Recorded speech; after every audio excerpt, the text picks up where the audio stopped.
Saya selaku wakil daripada Jumari dan Siti Aida menerima sebentuk cincin sebagai pertunangan antara Rina Kalisa dengan Muhammad Fadli, ya.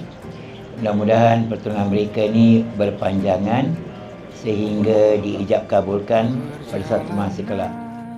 Semoga dipermudahkan segala masalah yang berlaku for you dan your wedding day and forever. Dua hari kau temani aku di sini. Jatuh cinta memang manis, tak mau waktu ini habis. Penuhilah hati ini, tak lagi sendiri. Oh, dengannya, dengan dia langkahku sempurna.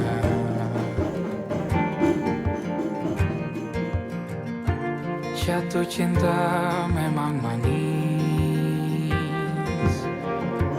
apalagi ada Wait, I want to show you something. genggam tanganku sayang.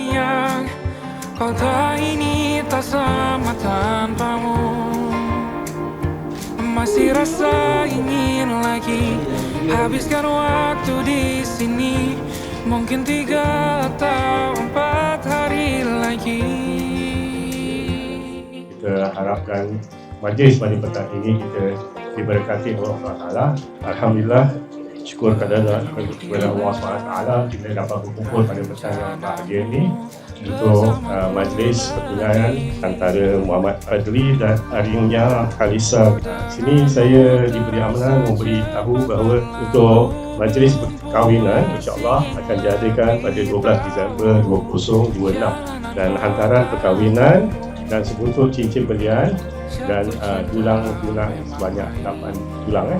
InsyaAllah kita doakan semoga pertunangan ini lanjutan hingga temu di pelamin insyaAllah. Genggam tanganku sayang, kota ini tak sama tanpamu. Masih rasa ingin lagi habiskan waktu di sini. Mungkin 3 atau 4 hari lagi.